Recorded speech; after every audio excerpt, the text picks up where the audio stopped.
Ang West Philippine Sea ay naging tahimik sa loob ng maraming taon hanggang sa isang gabi ang oil rig na Pag-asa 12 ay nayanig. Isang kakaibang signal ang lumitaw at lahat ay nagbago sa loob lamang ng ilang minuto.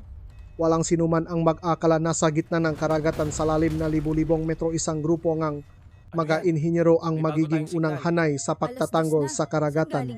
Sa video natin ngayon sasaksihan natin ang buong tenyon ng mga pangyayari kung saan ang teknolohiya, katapangan at determinasyon ng lahi ay nagsanib mula sa unang signal na lumitaw hanggang sa ang bandilangang Pilipinas ay nanatiling nakawagayway sa paksikat ng araw. Bawat detalye ay patunay sa lakas ng Mapilipino, mahinahon, matatag at hindi umaatras.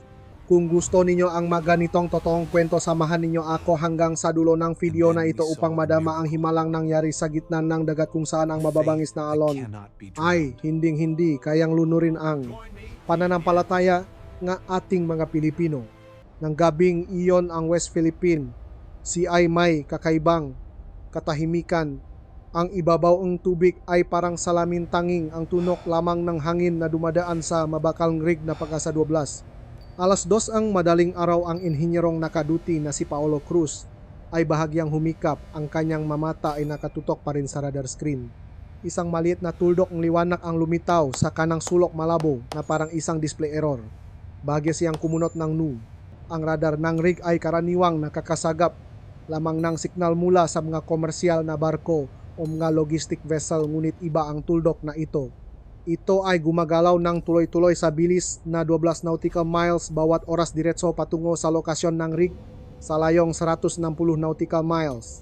Pagkatapos isa pang tuldok ang lumitaw at isa pa. Tatlong tuldok ng liwanag sa isang tatsulok na formasyon. Hindi nagsalita si Paolo Cruz, binuksan lang niya ang internal channel. Ang kanyang boses ay mahina ngunit malinaw. Report sa sentro, may kakaibang signal mula sa hilaga-hilagang silangan. Ang signal ay stable, walang pakakakilanlan. Sa control deck agad na lumapit ang rig chief na si Leo Santos. Siya ay isang taong may 15 taon na sa industriya na nakaranas na ngang lahat ng uri ng sitwasyon. Tahimik niyang tiningnan ang screen pagkatapos ay lumipat sa wave meter. Ang hangin ay nasa force 4, ang alon ay sa 2 metro ang taas, walang kakaiba maliban sa matuldok na iyon. Maikli ang sinabi ni Gay Santos, panatilihin ang normal na operasyon, walang alis sa pwesto. Ang kanyang boses ay kalmado, tiyak na parang isang utos na hindi kailangan ng diin. Sa labas nagbago ang direksyon ng hangin. Ang hangin ay mas umalat, malakit sa lasangang asin. Ang ritmikong tunog ng drill na bumabaon sa lalim na 3,000 metro ay patuloy na umugong kasabay ng maalon, ngunit sa loop ng control room, ang tibok ng puso ngang lahat ay nagsimulang bumilis ng kaunti.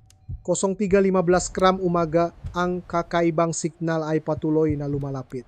Ang distansya ngayon ay 120 nautical miles na lamang. Ang radar system ay nakapagtala ng bahagyang interference, isang kakaibang tunog ang narinig mula sa civilian frequency channel. Hindi ito komersyal na barko, hindi ito bangkang pangisda, walang data ng pagkakakilanlan sa ice. Sa loob nga kwarto, ang dilaw na ilaw ay sumasalamin sa mga mukha ng mga inhinyero. Pawis ang namumuo sa kanilang nganu kahit na ang temperatura ay 26 degrees lamang. Walang nagsasalita, tanging ang regular na tunok neng ang maririnig bawat segundo. Isang katahimikan bago ang bagyo. Alas 4 ng umaga, ang control station sa kalupaan ay nakatanggap ng ulat na ang Pag-asa 12 ay tinaas ang internal alert sa level 2. Sa timok nga Palawan, ang mga radar station ay nakapagtala rin ng katulad na signal, ngunit mas malabo. Ang pinaghihinalaang lugar ay malapit sa hangganan ng Exclusive Economic Zone, isang bahagi ng dagat na hindi kailanman naging mapayapa. Binuksan ni Captain Santos ang pinto at lumabas sa deck. Mas lumakas ang ihip nga hangin, ang signal light sa tuktok ng ay kumikislap. Ang liwanag nito ay tumatama sa ibabaw ng dagat na may gintong kulay. Tumingin siya sa malayo sa kadiliman. May paparating. Hindi niya ito makita, ngunit malinaw niyang nararamdaman ang isang kakaibang alon, hindi mula sa kalikasan kundi mula sa mga tao. Kinuha niya ang kanyang radyo at nagsalita ng maikli, manatiling konektado, suriin ang presyon ng drill, panatilihin ang bilis sa 3,000 RPM. Sa ibaba, ang tunog ng makina na humahalo sa tunog ng metal ay parang pahinga ng isang natutulok na halimaw. Ang pinakabatang inhinyero si Lino ay bumulong, baka survey vessel lang ibang bansa umiling si Santos. Paklapat na Coast Guard vessel tumas ang tensyon sa West Philippine Sea. Hindi pamilyar ang formasyong iyan. Ang kalangitan sa hilaga ay nagsimulang magliwanag, isang malabong asul na liwanag ang gumuhit sa ibabaw ng tubig. Walang nagsasalita ngunit lahat sila ay nakaintindi na may nagsisimula. Sadek ang hangin ng dagat ay humahampas sa mukha, mahapdi at malamig. Ang amoy ngang langis, amoy ngang asin, amoy ngang bahagyang nasusunok na bakal sa hangin. Sa loop ang radar ay patuloy na tumutunog sa bawat paktibok. Ngunit ang dagat ay tahimik pa rin. Ang dagat ay tahimik, ngunit sa ilalim nga alon ay may gumagalaw. Walang nakakaalam kung ano ito, ngunit naiintindihan ng nga tao rito na sa sandaling malampasan ng mga tuldok na iyon ang hangganan, hindi na lamang sila mga inhinyero. Sila na ang tatayo sa gitna ng dagat upang protektahan kung ano ang pag-ari ng kanilang bansa. Ang buong paligid ay tila huminto sa paghinga. Tanging ang tunog ng alon, ang hangin at ang pulang ilaw na sumasalamin sa malalim na dagat. Sa gitna ng gabing iyon, isang bagong kabanata ng West Philippine. Ang malapit ng isulat. Alas 6 ngang umaga, hindi paganap na sumisikat ang araw, ngunit ang maputlang liwanag ay kumalat na sa buong rehiyon ng Timog Palawan. Ang Pag-asa 12 rig ay patuloy na gumagana ng normal, ngunit wala nang sinuman ang makapanatili sa kanilang kahinahunan. Sa radar screen, ang tatlong tuldok ng liwanag ay lumapit na 80 nautical miles na lang ang layo. Ang bilis ay tumaas sa 15 nautical miles bawat oras. Ang datang ang ice ay blanco pa rin. Isang barko na walang signal ng pagkakakilanlan, walang pagbati. Sa Operation Center sa Batangas, isang agarang ulat ang ipinadala sa Philippine Coast Guard Command. Ang terminong kakaibang signal ay napalitan ng hindi kilalang barko na lumalapit sa Exclusive Economic Zone. Ayon sa United Nations Convention on the Law of the Sea, UNCLOS 1982, ang Pilipinas ay may soberanong karapatan sa loob ng 200 nautical miles mula sa baseline. Ang lokasyon ng Pag-asa 12 rig ay nasa 11 degrees 25 minutes north, 116 degrees 45 minutes east, naganap na nasa loop ng Exclusive Economic Zone ng Pilipinas. Walang duda, hindi mapagkakamalan. Alas 8 umaga ang radar station sa baybayin ng Palawan ay nakapaktalang ang 3 pang malalaking barko na lumitaw sa likod ng unang grupo. 6 na Coast Guard vessel na may kabuuang bigat na halos 20,000 tonelada, kasama ang barkong may numerong 5203 na dating lumitaw sa lugar nga rektobang 3 taon na ang nakalilipas. Sa dek ang bandilangang Sina ay iwinawagaywe ngang hangin. Lahat sila ay direktang patungo sa Pag-asa 12. Sarik ang punong inhinyero na si Leo Santos ay tahimik. Hindi na siya tumitingin sa screen, diretso siyang tumingin sa dagat. Tanging ang malabong abot tanaw ang nakikita, ngunit alam niya na sa labas ang maputing katawan ng barko ay papalapit na. Isang ping ang tumunok at isa pang ping. Ang BRP 8003 ngang Philippine Coast Guard ay nakpadala ngang unang signal ngang babala. 3 mahahabang busina, isang serye ngang mga searchlight ang itinutok sa direksyon ng kalaban. Ang internasyonal na signal ay binuksan sa Channel 16. Ito ay ang Exclusive Economic Zone ngang Pilipinas. Hinihiling na umalis kaagad sa lugar. Walang tugon, tanging ang tunog nga alon at ang mabigat na ugong makina ng magahiganteng barko. Ang distansya ay bumaba sa 50 nautical miles, tapos 40, tapos 30. Hindi na ito isang pagsubok, ito ay isang tunay na pagkilos ng paglapit. Alas 9:12:09:12, isang mahabang busina ang tumunok mula sa barkong 5203 na sinundan ngang tunok mula sa loudspeaker. Idineklara nila na ang lugar na ito ay isang joint development area kung ipagpapatuloy ng Pilipinas ang nga aktibidad sa pag-explore. Lahat ng sistema ay mapipilitang itigil. Isang ultimatum ang binasa sa isang malamig na boses sa pamamagitan ng radyo, malinaw at direkta na parang isang kutsilyong nakatutok sa lig. Sa panig ng Pilipinas, ang kagawaran ng ugnayang panlabas DFA ay agad na nakpadala ng isang note verbal ng protesta. Malinaw na sinabi sa pahayag, ang Pag-asa 12 rig ay nasa ilalim ng pamamahala ng Philippine National Oil Company, PNOC, ang lokasyon sa 11 degrees 25 minutes, North 116 degrees 45 minutes, East ay nasa loop ng Exclusive Economic Zone ng Pilipinas na itinatak sa ilalim ng Artikulo 66 na Unclos na Tinto at Namteshin. Ang masalita ay maikling ngunit may bigat. Alas 10 ng umaga ang aputing barko ay makikita ng mata. 6 na barko ang nakahanay sa bilis na 10 nautical miles. Bawat oras ang ngaalon ay humahampas sa katawan ng Rick na parang magtambol ng digmaan. Isang mabilis na bangka mula sa kanila ang humiwalay sa grupo at pumasok sa loob ng 3 nautical miles. Sa Rick tumunog ang internal alarm. Ang technical security team ay inutosang i-lockdown ang silangang bahagi. Ang BRP 803 ng Coast Guard ay bumilis lumapit at nagbigay ng babala sa loudspeaker. Sa pangalawang pagkakataon ang tunog ay umalingaw-ngaw sa buong dagat itigil. Agad ang pagkilos ng paglabak. Ang bangka ng kalaban ay hindi huminto. Ang distansya ay wala pang 3 nautical miles. Ang mga alon mula sa makina ay malakas na humahampas sa katawan ng rig. Ang tubig ay tumitilamsik na puti. Ang searchlight ng makabilang panig ay direktang nakatutok sa isa't isa. Ang nakakasilaw na puting liwanag ay sumasalamin sa ibabaw ng tubig na parang nagtatakpong espada. Sa loob ng control room, mahigpit na hinawakan ni Santos ang handrail. Walang nagsasalita, tanging ang sumisitsit na hangin sa mga bakal at ang walang tigil na pakislap ng radar.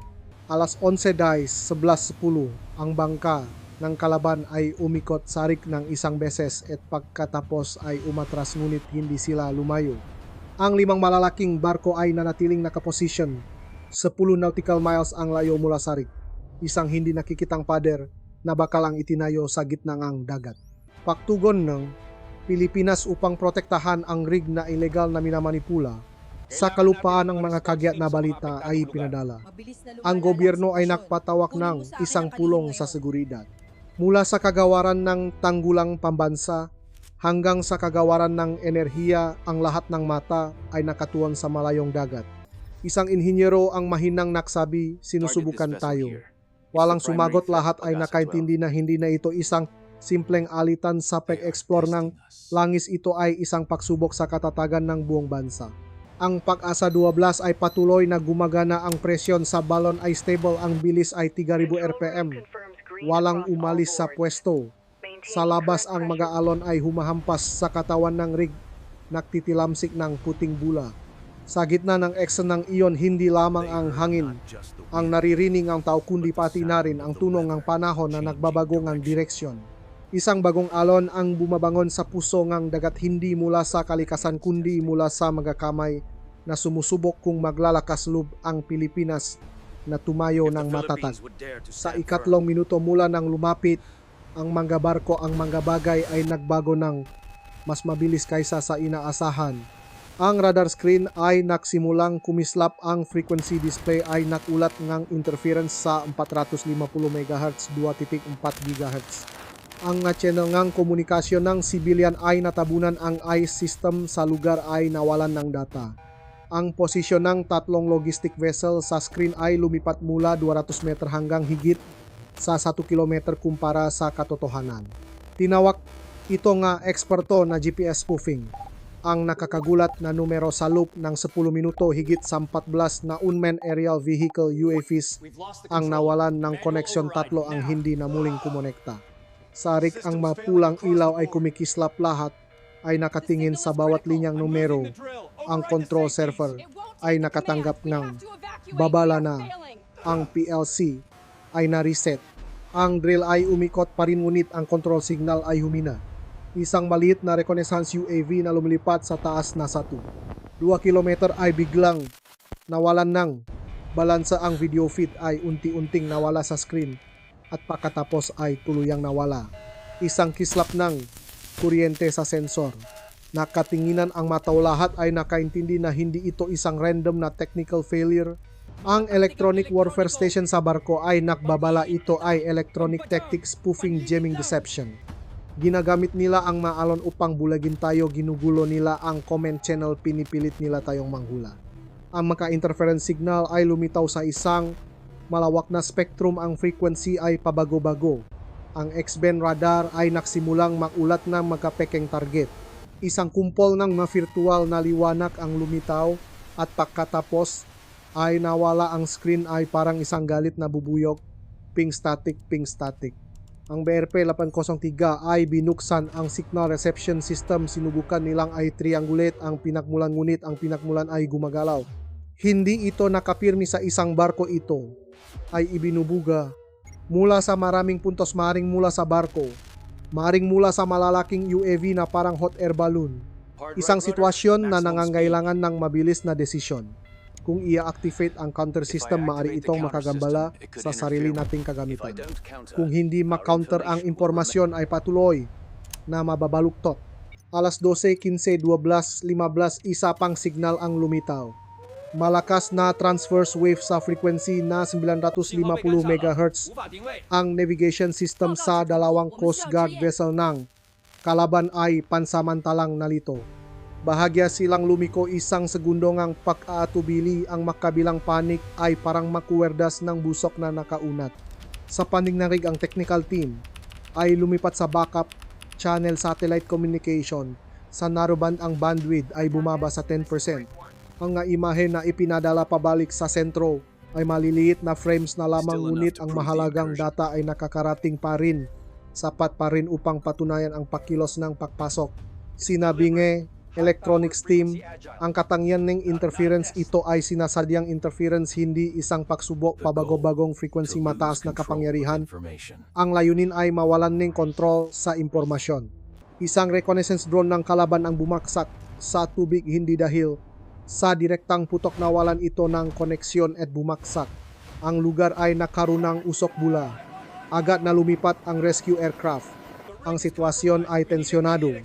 Bawat aksyon ngayon ay dapat pag-isipan. Isang maling pagpindot ay maring magbukas ngang isang serye nga hindi makontrol na makaganapan. Ang isang tamang pagpindot ay maaring magpanatili ngang kapayapaan sa isang lugar na may lawak na 10 nautical miles. Sa screen, huminahon ang punong inhinyero. Nakutos siyang i-lock ang lahat ng hindi kinakailangang channel, patayin ang mga auxiliary device, panatilihin ang pangunahing komunikasyon sa pamamagitan ng encrypted channel. Ngunit ang ping sa radar ay regular pa rin, isang tibok, dalawang tibok, bumibilis ang tempo. Ang tunog nga bomba, ang tunog nga bakal, ang tunog nga alon, lahat ay nagsama-sama sa isang tensyonadong melodiya. Ang digmaan dito ay walang malaking usok o apoy, ito ay isang digmaan ng frequency, isang digmaan ng impormasyon. At sa mga susunod na oras, ang desisyon sa maliit na deck na ito ang magtatakda ng landas ng buong rehiyon ng dagat. Sa dulongang bahagi, nagsimulang bumagal ang ritmo. Pansamantalang naging maayos ang komunikasyon, ngunit ang interference signal ay naroon pa rin na parang isang multo sa screen. Alam nga tao ang isang bagay, hindi patapos ang gabi at ang digmaan na walang putukan ay nagsisimula pa lamang. Nang hapong iyon, ang kalangitan ay naging kulay abo. Ang mga alon ay hindi mataas, ngunit ang dagat ay mabigat na tila pinipigil ang hininga.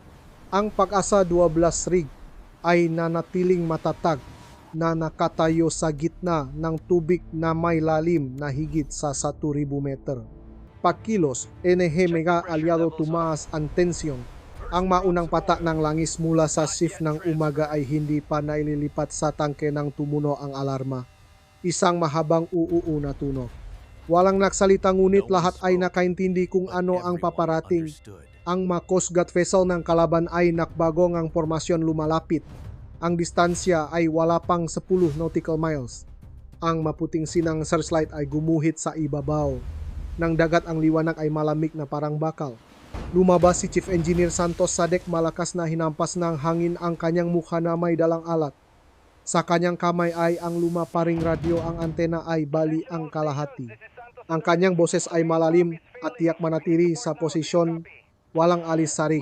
Sa loop, ang mga inhinyero ay patuloy na nagtatrabaho. Isang tao ang nagsusuri ng presyon sa balon, isa ang nakbabantay sa mga oil indicator.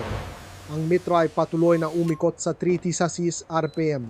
Ang tunog ng drill ay humahalo sa tunong nga alon na parang higanteng tibok ng pusong bansa. Ang BRP Sikis Binuch ga Coast Guard ay lumitaw sa kanluran. Sa deck binuksan ng mga opisyal ang loudspeaker, ang tunog ay umalingaw-ngaw. Sa buong dagat ito ay ang exclusive economic zone ng Pilipinas. Hinihiling sa mga dayuhang barko na umalis sa lugar isang mabigat na katahimikan. Pagkatapos mula sa kabilang panig isang boses mula sa loudspeaker ang sumagot. Ang wika ay may halong malamig na tono, makipagtulungan o huminto. Wala kayong karapatan na mag-explore ng unilateral dito. Isang busina ang tumunok, ang searchlight ng makabilang panig ay kumislap. Ang alon ay humampas sa katawan ng rig na tilamsik ng puting bula. Isang warning shot ang pinakawalan, hindi para lumaban kundi para ipaalala na ang hangganang ito ay hindi maaring lampasan. Ang tunog ng putok ay lumayo at unti-unting nawala sa hangin. Sa ibabaw ng deck, hinikpitan ni Lino ang batang inhinyero ang kanyang kamao. Huminga siya ng malalim, tumingala sa bakal na kisame na basa. Nga hamok sa kanyang isip ay iisa lamang ang paulit-ulit na sinasabi, huwag umalis sa rig. Ang kanyang kamay ay bahagyang nanginginig, ngunit ang kanyang mata ay hindi. Sa labas ang puting barko ay patuloy na umikot na parang magamulto. Ang drill ay bahagyang yumanik, ang puting ilaw ay sumasalamin sa bawat mukha na punong alikabok ng langis. Isang pata ng pawis ang nahulog sa control panel, walang pumunas. Lahat ay tahimik, tanging ang tuno ng meta na nakikiskisan, ang tuyong tuno ng bakal na umugong na parang hininga ng dagat. Isa pang inhinyero ang nagbukas ng satellite communication channel. Ang boses ng babay mula sa Central Operations ay umaling-awngaw sa speaker. Kumusta ang sitwasyon diyan, Maikling sumagot si Santos. Nakatayo pa rin kami ng matatag. Pagkatapos ay pinatay niya ang channel, hindi na kailangan ng dagdag na salita. Sarik ang pulang ilaw ng alarma ay patuloy na kumikislap sa bawat paktibok. Ang buong istruktura ng bakal ay niyanik ng alon. Sa ibaba, ang ibabaw ng dagat ay madilim na parang langis. Sa malayo, isang sinak ng liwanag ang kumalat sa kalawakan. Walang pagsabok, walang usok, tanging ang nakakabinging katahimikan.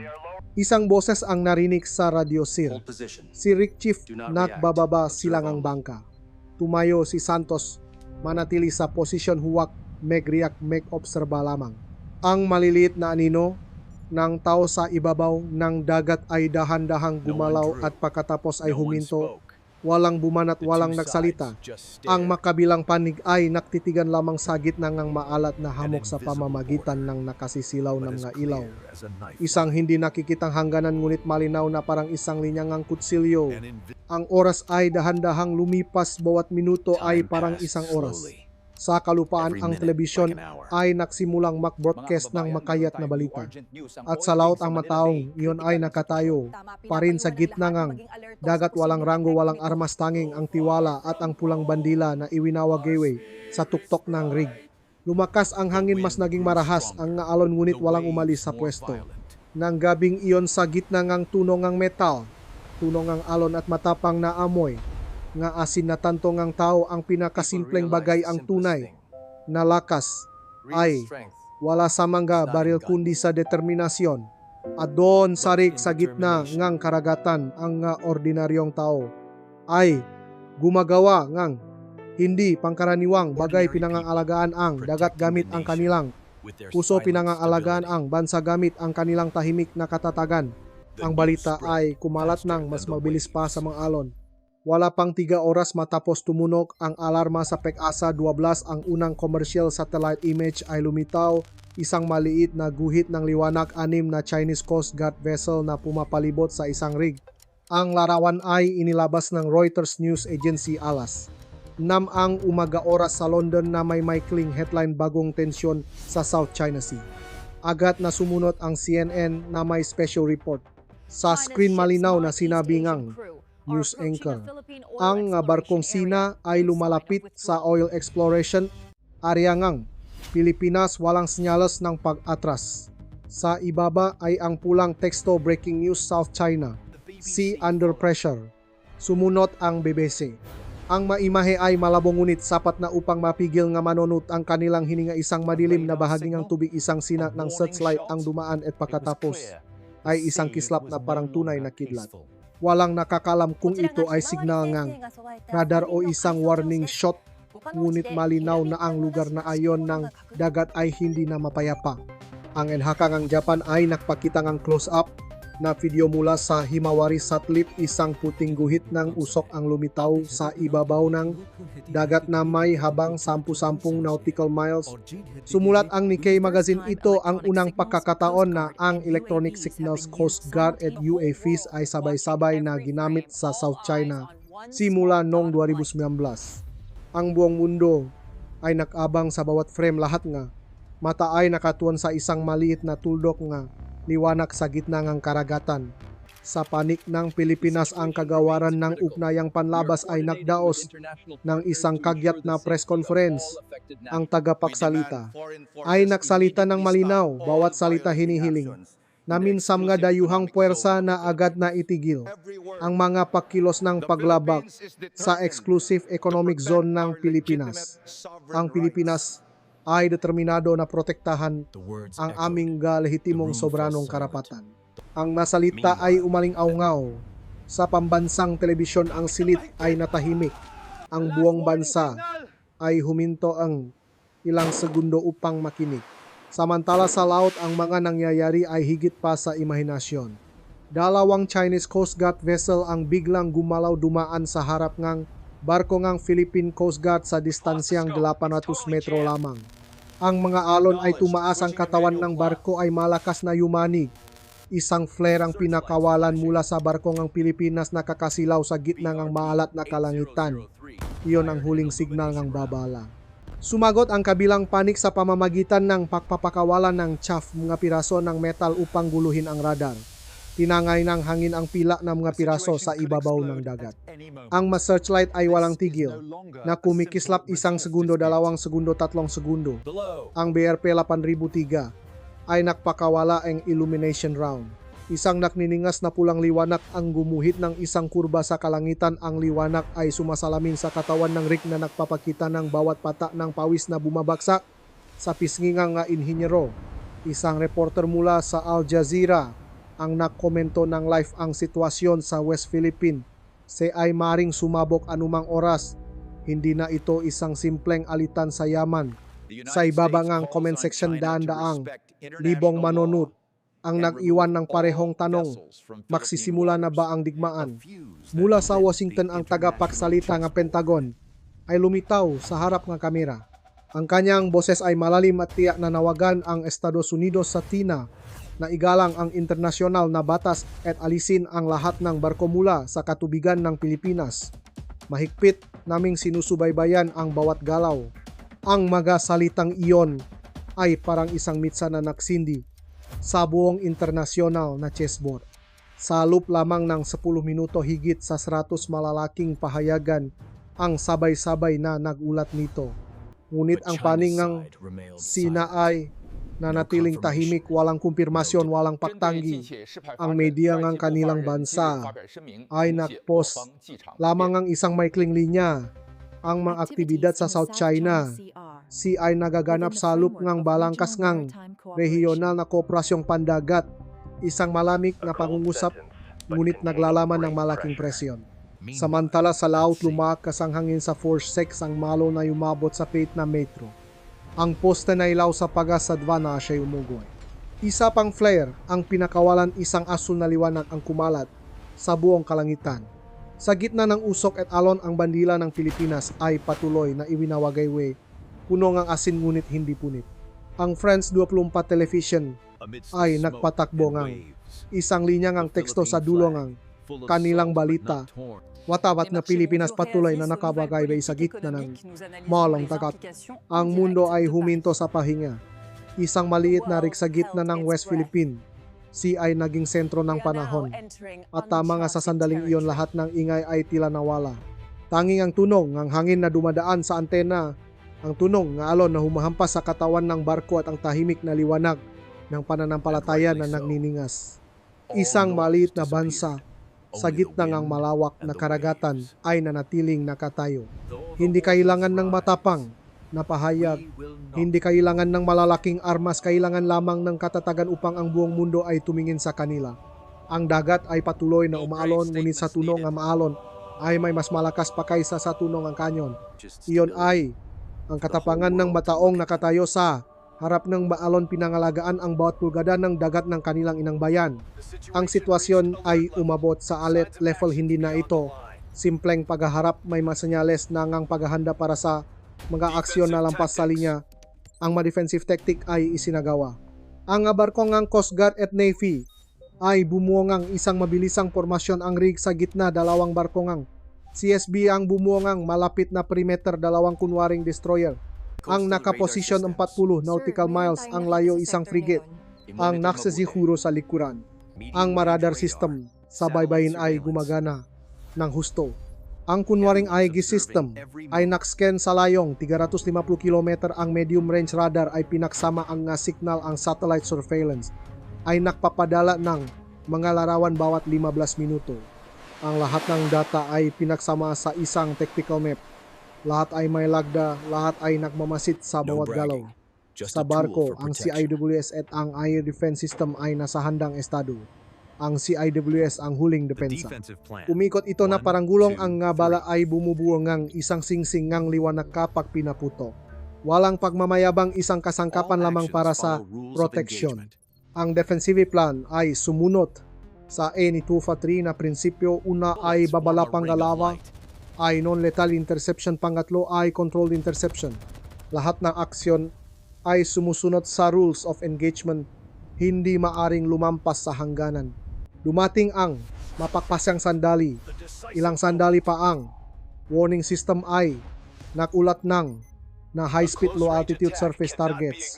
Ito ay isang uri ng close-range attack na nakatarget sa mga istruktura sa ibabaw, hindi maaring balewalain.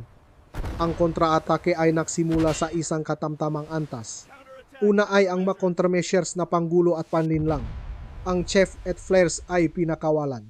Ang maliliit na piraso ang metal ay umikot sa hangin. Ang apoy ay sumiklap ng sumabog. Ang flare lumiliha ng isang thermal interference zone, kumikislap na liwanag at usok. Ang mata ay nalito. Ang electronic sensors ay kailangan ding magproseso. Sunod ay ang interception complex. Ang CIWS ay umikot. Ang baril ay mabilis na gumalaw. Ang ulan ng mabala ay humati sa kalawakan. Ang tunaw ng metal na tumatama sa hangin ay tuyo. Isang target ang nawasak sa ibabaw, kang tubig puting bula ang sumabog, usok at mga debris ang kumalat. Kasabay nito ang electronic warfare system ay naksagawa ang soft counterattack. Sila ay nakpakawala and piling interference, ginugulo ang control and ma-attacking device. Walang ibinigay na detalye, sinabi lamang na ang magahagbang ay nakpababa sa katumpakan ng mga target. Dalawang target ang patuloy na sumugot. Ang medium-range air defense system ay nakbukas ng isa pang linya ng putok.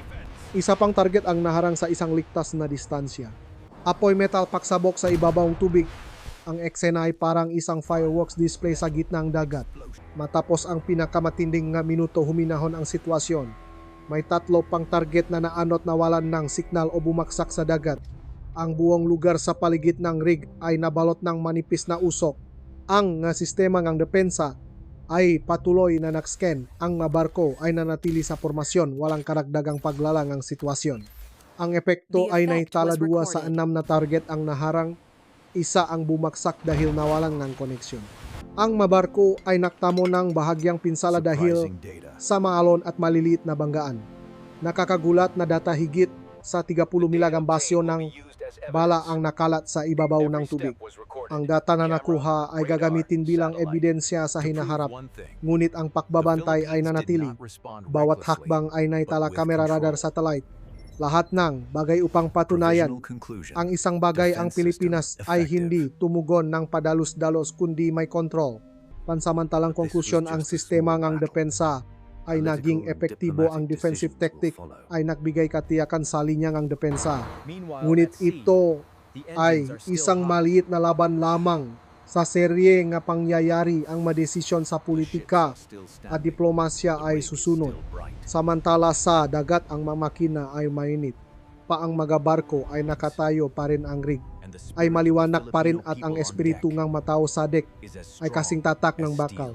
Kinaumagahan pagkatapos ngang gabi ngang usok at alon ang umaga sa Maynila ay hindi nakasing tahimik tulad ng dati. Ang National Security Council meeting room ay magang nakbukas ng ilaw.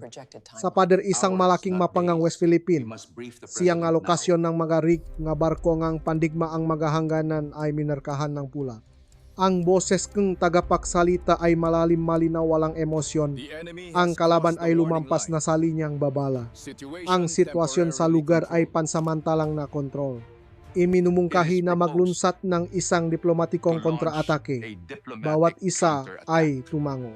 Naunawaan nila sa ganitong uringang sitwasyon, ang mabaril at bala ay ang nakikitang bahagi lamang, ang tunay na lakas ay nakasalalay sa kung paano natin ginagamit ang katwiran at internasyonal na batas. Makalipas ang 3 oras ang kagawaran ng ugnayang panlabas DFA ay naglabas ng isang opisyal na pahayag maikli ngunit mabigat. Ang Pilipinas ay determinado na protektahan ang aming soberanya, kasabay ng panawagan sa lahat ng bansa na igalang ang United Nations Convention on the Law of the Sea 1982. Anumang pagkilos ng paglabag sa Exclusive Economic Zone ay isang paglabag sa internasyonal na batas. Ang boses ng tagapagsalita ay kalmado, hindi mataas, hindi mababa, ngunit tiyak. Walang sobrang salita, walang banta, tanging ang malamig na katiyakan ng isang bansa na alam kung saan ito nakatayo. Samantala sa katimugang bahagi ngang dagat, isang bagong signal ang lumitaw. Isa pang aninong barko, mas malaki, mas mahaba, kulay abo, ang katawan na may watawat ng isang kaalyadong bansa. Hindi maingay, walang loudspeaker, ngunit ang pagdating nito ay sapat na upang baguhin ang chessboard. Naitala ng radar station sa Pag-asa 12 ang pagkakakilanlan US Navy, isang Arleigh Burke-class destroyer hull number 112 na gumagalaw 90 nautical miles ang layo mula sa rig. Sinusundan ito ng 2 supply ship mula sa Hapon at Australia. Wala silang sinabi, pinanatili lamang ang tamang distansya.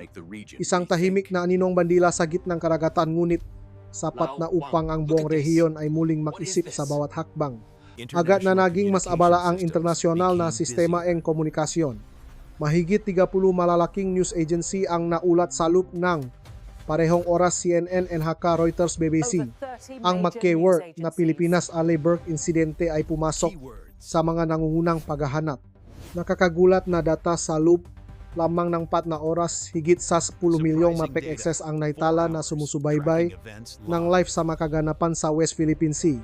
Ang tugon ng Pilipinas ay hindi lamang protesta, ito ay isang kontra-atake gamit ang kahinahunan sa pamamagitan ng paggawa ng isang sitwasyon ng komprontasyon na maging isang pagkakataon upang patunayan ang katatagan.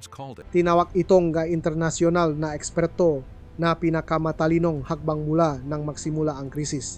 Sa United Nations, ang kinatawan ng Pilipinas ay nagsalita ng maikli.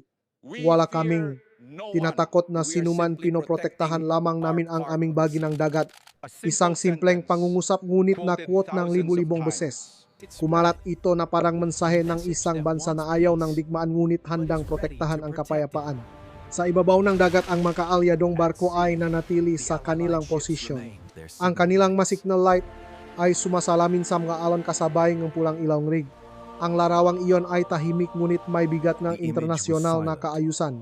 Sa isang panig ay ang bakal at kapangyarihan, sa kabilang panig ay ang batas at tiwala. Ang dalawang puwersang iyon ay nagtitigan sa gitna ng maalat na hamog at ang buong mundo ay nanonood. Ayon sa mga analis, isang maliit lamang na pagkakamali ang buong rehiyon ay maaring sumiklab. Ngunit hindi iyon nangyari dahil ang mga Pilipino ay hindi nagpadalos-dalos. Hindi tumugon ng may galit kundi may diskarte. Pinili nilang panatilihin ang posisyon, panatilihin ang katwiran, panatilihin ang imahe. Iyon ay isang tagumpay ng talino, hindi ng armas.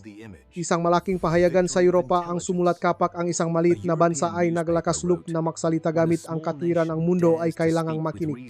Sa strategic map na nakasabit sa meeting room ang West Philippine, si ay nagniningning pa rin sa maliit na liwanag mula sa lokasyon ng Pag-asa 12. Isang tuldok ng liwanag sa gitna ng libu-libong alon, tahimik ngunit matatak na parang isang paalala na may mga tagumpay na hindi maingay sa putukan kundi maingay sa determinasyon at sa mahabang gabi ng tensyon, ang mismong kahinahunan na iyon, ang pinakamalakas na kontra-atake na maaring ilunsat ng isang bansa.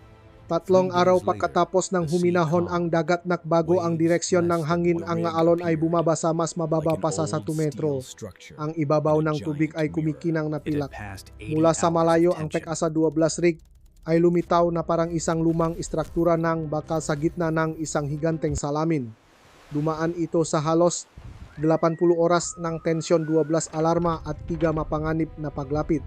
Sa katawan ng rig ang pintura ay natuklap, ang bakal ay umitim dahil sa asin, isang post ng antena ay bahagyang yumuko marahil ay hinampas ng alon. Ngunit ang ilaw sa tuktok ay maliwanag pa rin at taas no. Isang matandang inhinyero ang dahan-dahang lumakat sa deck, pinunasan ang kanyang mukha ang isang luma ng tuwalya. Ngumiti siya, ang kanyang boses ay paos. Basta't may ilaw, may buhay.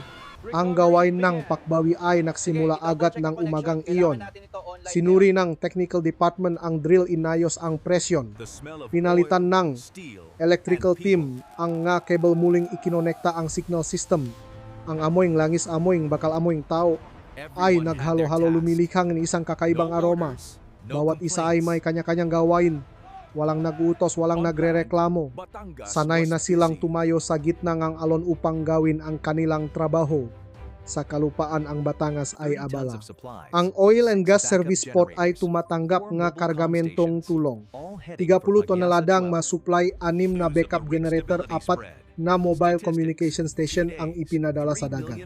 Lahat ay patungo sa Pag-asa 12. Ang balita tungkol sa katatagan ng rig ay kumalat sa buong bansa. Ipinakita ng nga estatistika na sa loob lamang ng 2 araw higit sa 3 milyon pagbabahagi ng nga artikulo na may kaugnayan sa kaganapang ito. Samantala sa laut, isang maikling pahabol ang naganap. Isang dayuhang survey vessel ang natuklasan na illegal na gumagana malapit sa 12 nautical mile area. Ang mabarkong Philippine Coast Guard na BRP 802 at 11 ay agad na lumitaw. 30 minuto ngang paghabol, isang pagbabago ngang direksyon. Ang dayuhang barko ay umalis sa katubigan ng Pilipinas, hindi na bumalik. Walang pagsabok, walang komprontasyon, tanging ang mahabang puting bula nga alon ang natira, na unti-unting nawawala sa sikat ng araw. Nang hapong iyon tinina ng sikat ng araw ang buong dagat ng pula. Ang matao sa rig ay umupo na nakasandal, sa rehas umiinom ng kape, sa matasang bakal nakatingin sa malayo. Ang dagat ay tahimik, ngunit lahat ay nakaramdam ng isang kakaibang init. Isang batang inhinyero ang nagbukas ng radyo, mahina ang signal. Ang boses ang announcer ay mabagal na umaling-awngaw. Naipagtanggol natin ang ating karagatan. Walang nagsalita pa, ngumiti lamang sila, isang ngiti na hindi kailangan ng tunok. Pagsapit ng gabi, ang rig ay nagniningning sa gitna ng madilim na kalangitan. Ang ilaw ay tumatama sa ibabaw ng tubig at sumasalamin sa daan-daang. Maguhit ng liwanag, bawat guhit ay parang isang tibok ng pusong. Kapayapaan, regular, matatak. Sa kanilang matahanan, ang maina, ang maasawa ay nanonot ng balita sa mga lumang telebisyon. May mga nagpupunas ng luha habang bumubulong basta makauwi sila nang ligtas, ayos na.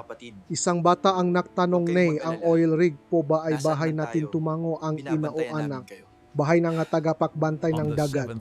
Sa mga sumunod na araw, isang serye ng mga sulat, mga card, mga text message ang ipinadala sa rig.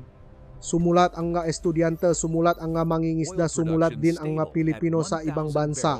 Hindi nila alam ang eksaktong address, isinulat lamang nila para sa mga taong nakatayo sa gitna ng dagat. Ang Communications Department kang PNOC ay nakakolekta ng higit sa 7,000 mga sulat. Bawat linya ay nanginginig ngunit mainit. Binasa ngang isang inhinyero ng malakas ang isang sulat, sa oras ng pahinga magkuya, huwag kayong mag-alala, nasaan man kami, nakabantay kami sa inyo. Ang buong rig ay natahimik ng ilang segundo, pagkatapos ay may tumawa. Ang tawa ay umaling-awngaw kasabay ng tunog ng alon. Sa ika-7 araw, ang sistema ay bumalik sa normal na operasyon. Ang produksyon ng langis ay stable sa halos 1,000 bariles bawat araw. Isang maliit na tagumpay, ngunit may malaking kahulugan, hindi lamang dahil sa numero kundi dahil pinatutunayan nito Ang isang bagay kayang sirain ng alon, ang bakal ngunit hindi nito kayang baliin ang determinasyon ng tao. At ang Pag-asa 12 ay patuloy na naknininging hindi kasing liwanag ng makapaputok kundi naknininging sa pamamagitan ng masisipak na ilaw ng mataong hindi kailanman umalis sa kanilang pwesto. At mula sa liwanag na iyon ang tiwala ay kumalat sa lahat ng dako. Mula sa dek ng barko, mula sa silid-aralan, mula sa maliit na kapihan sinasabi ng mga tao sa isa't isa ng may katiyakan ang pagbabantay sa dagat ay hindi lamang isang tungkulin, ito ay isang pananampalataya. Umaga ang bukang liwewe ay bumalik pagkatapos ngang 12 araw at gabi ng tensyon. Ang unang sinak ng araw ay lumitaw mula sa timok silangan. Ang dagat ay sumasalamin sa kulay ginto at kahel ang ngaalon ay marahang humahampas na parang hininga ngang isang taong nakalampas sa bagyo. At sa gitna ngang dagat na iyon ang Pag-asa 12 rig ay nanatiling nakatayo. Ang bandilang pula, puti at asul na may araw at gabi tuwin sa tuktok ng rig ay iwinawagayway ng hangin. Sa bawat pag-ihip ng malakas na hangin ang tela ay gumagawa ngang isang tuyong tunok na parang ritmo kang tambol ng isang epikong awit. Sa ibaba ang katawan ng rig ay may mga mansa ng langis at kalawang ngunit ang ilaw ay maliwanag pa rin, malakas at taas nu. Mula sa malayo mukha itong isang parola na gumagabay sa buong bansa upang malampasan ang mga araw ngang malalaking alon. Ang mga inhinyero ay naroon pa rin, ang kanilang mga muka ay maitim dahil sa araw ang kanilang mga mata ay may maitim. Nabilok pagkatapos ngang magasunod-sunod na gabi ngang pagbabantay. May mga nakaupong tahimik na nakatingin sa dagat. May mga nagsusuri pa rin ng mga parameter ng makina. Walang nagsasalita tungkol sa tagumpay, nagsasalita lamang sila tungkol sa trabaho, tungkol sa susunod na shift, tungkol sa maikling tulok na utang pa nila mula kagabi. Ngunit sa kanilang mga mata may isang bagay na mas malaki pa kaysa sa pagod, iyon ay ang tiwala na sila ay makakasamang sumulat ng isang bagong pahina ng kasaysayan. Mula sa kalupaan ang signal ng telebisyon ay nagpakita ng eksena ng bandila sa rig. Ang matao ay huminto upang tumingin sa screen. Ang mamatatanda ay nagdasal, ang mabata ay sumigaw. Sa lahat ngang dako mula Maynila, Cebu hanggang sa Palawan at Pag-asa Islands, iisa lang ang sinasabingang lahat. Hanggat nakatayo ang bandila, nakatayo ang bansa. Naitala rin ito ngang mga internasyonal na tagamasid. Isang pahayagan sa Europa ang sumulat, isang maliit na reklamang ang nagpangyari sa buong mundo na muling tingnan ang halaga ng katatagan. Isang malaking news agency sa US ang nakomento na panatili ng Pilipinas ang kanilang soberanya nang hindi nangangailangan ng putukan. At sa Japan tinawag nilang ang rig na hindi namamatay ang ilaw ang Pag-asa 12. Ang mga numero ay nakakagulat sa lahat. Sa loob ng isang linggo mayroong higit sa 12 milyong nga paghahanap na may kaugnayan sa kaganapang ito sa buong mundo. Ngunit sa likod nga numrong iyon ay isang bagay na mas simple, isang tasang kape sa umaga, isang pakikipakamay sa mga bumalik sa pampang, isang maikling pakbati sa radyo, at lahat sila ay may iisang kahulugan. Nakatayo kami ng matatak. Pagsapit ng gabi ang liwanag mula sa rig ay muling tumama sa ibabaw ng dagat, hindi kasing liwanag ng nga paputok ngunit matatak mainit. Ang liwanag na iyon ay dumaan sa bawat alon, pumasok sa bawat maliit na bahay, sa baybayin, pumasok sa puso nga tao, at sa kung saan marahil sa pusong bawat Pilipino mayroon ding isang ilaw na nagniningning na tulad niyon. Isang reporter ang minsang nagtanong sa punong inhinyero kung ano ang pinaka-naalala niya. Ngumiti lamang siya, ang kanyang boses ay mahina ngunit tiyak na alala ko ang sandaling sumikat ang araw at nakita kong nakawagayway pa rin ang bandila.